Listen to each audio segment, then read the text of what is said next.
बिहार के बेतिया में प्रधानमंत्री नरेंद्र मोदी ने लालू यादव पर किया बड़ा हमला। कहा, जंगल राज लाने वाला परिवार बिहार के युवाओं का गुनहगार है। जंगल राज वालों ने युवाओं का भविष्य छीना। जंगल राज के जिम्मेदार परिवार ने बिहार के लाखों नौजवानों से उनका भाग्य छीन लिया। बिहार के बेतिया में परिवारवाद पर बरसे जमकर प्रधानमंत्री मोदी। कहा, इंडी गठबंधन के परिवारवादियों ने न सिर्फ लूटा बल्कि बिहार में जब तक लालटेन राज रहा तब तक एक ही परिवार की गरीबी मिटी। जब तक बिहार में लालटेन का राज रहा तब तक सिर्फ एक ही परिवार की गरीबी मिटी।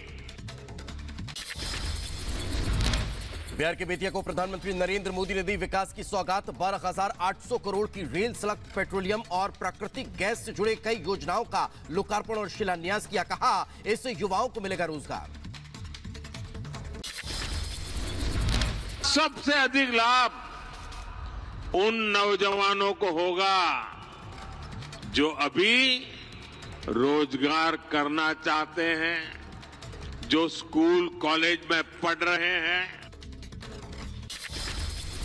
प्रधानमंत्री मोदी ने पूरे देश को बताया परिवार। कहा, मोदी ने बचपन में ही घर छोड़ दिया था, मेरे लिए तो भारत ही मेरा घर है। आज हर व्यक्ति कह रहा है, मैं हूं मोदी का परिवार, हम मोदी का परिवार है।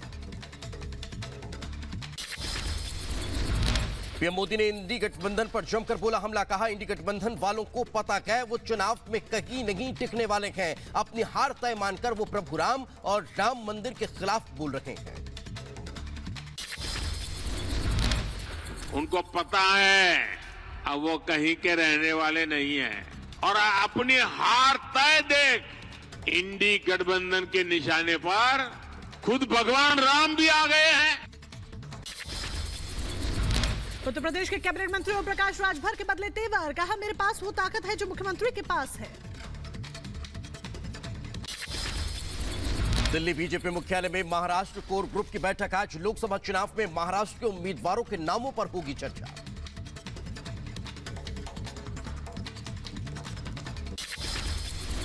दिल्ली में बीजेपी कोर ग्रुप की बैठक है। गृह मंत्री अमित शाह की अगुवाई में ओडिशा और कर्नाटक कोर ग्रुप ने मीटिंग की। बीजेपी उम्मीदवारों की दूसरी लिस्ट पर चर्चा हुई।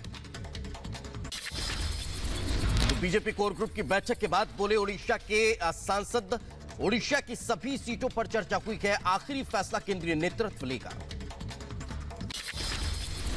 8 मार्च को हो सकती है बीजेपी केंद्रीय चुनाव समिति की बैठक। बीजेपी जारी कर सकती है लोकसभा उम्मीदवारों की दूसरी लिस्ट। पश्चिम बंगाल के मुख्यमंत्री ममता बनर्जी का बड़ा बयान। कहा, हम जिंदगी देने को तैयार लेकिन एनआरसी को लागू नहीं होने देंगे। हमारे धैर्य को कमजोरी न समझें। मणिपुर में जल्द लागू हो सकता है एनआरसी। मुख्यमंत्री बीरेन सिंह बोले, एनआरसी लागू करने की केंद्र से करेंगे सिफारिश। स्वदेशकाली मामले में सीबीआई ने 2 और एफआईआर दर्ज की। कलकत्ता हाईकोर्ट के आदेश के बाद एक्शन। कोलकाता पुलिस मुख्यालय से शाहजहां शेख की ली गई कस्टडी। कलकत्ता हाईकोर्ट ने शाहजहां शेख की सीबीआई को कस्टडी नहीं सौंपने के खिलाफ बंगाल सीआईडी को जारी किया अवमानना का नोटिस। अधिकारियों के खिलाफ अवमानना कार्रवाई पर 2 हफ्ते में मांगा जवाब। शाहजहां शेख की सीबीआई कस्टडी पर बोले बीजेपी नेता, शेख शाहजहां जैसा गुंडा अगर मुंह खोलेगा तो बहुत कुछ बाहर आ जाएगा। बंगाल बीजेपी अध्यक्ष सुकांत मजूमदार ने ममता सरकार पर बड़ा हमला बोला। कहा, कोर्ट की अवमानना करने पर डीजी और बंगाल के मुख्यमंत्री दोनों को जेल में डालना चाहिए। बीजेपी नेता मनजिंदर सिंह सिरसा ने ममता सरकार पर साधा निशाना। कहा, वो औरत होकर औरत को सुरक्षा देने में नाकाम रही है। महिलाओं से दुर्व्यवहार करने वाले को महिला मुख्यमंत्री बचा रही। बीजेपी विधायक पंकज सिंह ने बंगाल सरकार पर साधा निशाना। कहा, बंगाल के हालातों को सब जानते हैं। आपराधिक गतिविधियों को बढ़ावा देने में वहां की सरकार का हाथ है।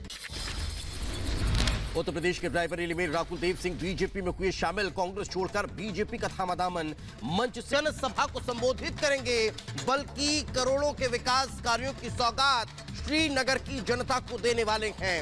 धारा 370 हटने के बाद कश्मीर में जिस तरह का बदलाव देखने को मिला, अब उसके बाद चाहे कृषि क्षेत्रों को या फिर पर्यटन का क्षेत्र, हर क्षेत्र में कश्मीर कैसे आगे बढ़ सकता है, इस पर फोकस्ड ये दौरा नजर आने वाला है। और कश्मीर वासियों को, जम्मू वासियों को बड़ी सौगात प्रधानमंत्री नरेंद्र मोदी देने वाले हैं। तो 12 बजे श्रीनगर के बख्शी स्टेडियम में प्रधानमंत्री नरेंद्र मोदी का मुख्य कार्यक्रम होगा।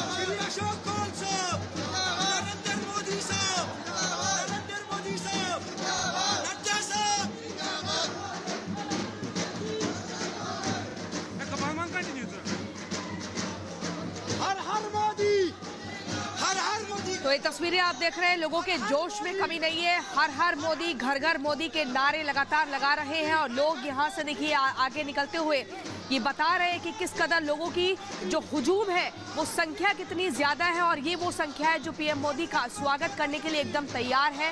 आज 12 बजे का समय बेहद खास होगा जब बख्शी स्टेडियम में पीएम मोदी का संबोधन शुरू होगा और ये 370 हटने के बाद पहली बार है जब पीएम मोदी श्रीनगर पहुंच रहे हैं और यहाँ पर श्रीनगर वासियों में आप देखिए जोश एकदम हाई है और यहाँ लगातार आगे बढ़ते जा रहे हैं। आज एक बड़ी सौगात 6400 करोड़ की मिलने जा रही है श्रीनगर के लोगों को। विकास के जरिए आतंकवाद खत्म हुआ, इस तरह के लेकर लगातार बीजेपी की तरफ से आश्वासन दिए गए हैं। देश की मुख्य धारा में शामिल हुए पीएम ने कैसे कैसे कश्मीर की सूरत बदली है ये आपको बता रहे हैं। नौकरियों में चुनाव में पहली बार आरक्षण और इसी खबर पर हमारे दो सहयोगी भी अलग अलग हमारे साथ जुड़ गए हैं, अनामिका पांडे और सबके बाद चलेंगे। लेकिन सबसे पहले अनामिका आपके पास आते हुए, लोगों में उत्साह की कोई कमी नहीं है, जोश एकदम हाई दिख रहा है, घर घर मोदी और इस तरह के नारे लग रहे हैं। आज एक बड़ी सौगात भी श्रीनगर के लोगों को मिलने जा रही है। आज बड़ी सौगात मिलने जा रही है और 2019 के बाद ये पहला मौका है 370 हटने के बाद जब प्रधानमंत्री नरेंद्र मोदी कश्मीर के लोगों को सीधे संबोधित करने वाले हैं। दरअसल यहाँ पर लोगों को इकट्ठे होने की मनाही है, कुछ चौराहों पर लोग इकट्ठे हो सकते हैं, लेकिन ये जिस जगह पर मैं मौजूद हूँ अभी बख्शी स्टेडियम, यहाँ पर अभी लोग नहीं है, लेकिन लाल चौक या दूसरी जगहों पर लोगों के आने का सिलसिला जारी है। सिक्योरिटी पीछे देखिए, वैसे तो कश्मीर में अलग अलग जगहों पर, श्रीनगर में सिक्योरिटी हमेशा हाई रहती है, लेकिन क्योंकि प्रधानमंत्री यहाँ आ रहे हैं इसको देखते हुए सिक्योरिटी और ज्यादा हाई की गई है। प्रॉपर चेकिंग की जा रही है, जो मीडिया कर्मी यहाँ पर आ रहे हैं उनकी भी, लेकिन साथ ही साथ लोगों का उत्साह इतना ज्यादा है। कल मैंने यहाँ की कुछ तस्वीरें देखी, लोगों से बातचीत की, जो आम लोग हैं, जो पर्यटक यहाँ पर आ रहे हैं, वो ये बात कह रहे हैं लगातार कि हम प्रधानमंत्री को अपने बीच पाकर कश्मीर में, श्रीनगर में इसलिए खुश हैं क्योंकि हमने जिस कश्मीर की तस्वीर सोची थी, जो सपने हमने देखे थे कश्मीर को लेके, वो सपने आज साकार हुए हैं। और प्रधानमंत्री भी हमेशा से कहते रहे हैं कि कश्मीर के विकास के लिए वो हमेशा प्रयास करते रहे हैं और वो प्रयास आज सफल होते भी दिख रहे हैं। जगह जगह श्रीनगर में जो विकास की तस्वीर निकलकर सामने आ रही है, लोग लगातार डल लेक हो या फिर दूसरे निशात गार्डन, मुगल गार्डन, ये जो घूमने की जगह हैं जहां टूरिस्ट सबसे ज्यादा आते हैं, यहाँ पर सिक्योरिटी के चलते लोगों को कई बार नहीं जाने दिया जाता था, लेकिन अभी लोगों को प्रॉपर चेकिंग के बाद वहां जाने दिया जाता है। आम लोग जो पर्यटक यहाँ पर आ रहे हैं उन्हें कहीं कोई दिक्कत नहीं होती है। मैं एक बार फिर यहाँ की तस्वीर दिखा रही हूँ।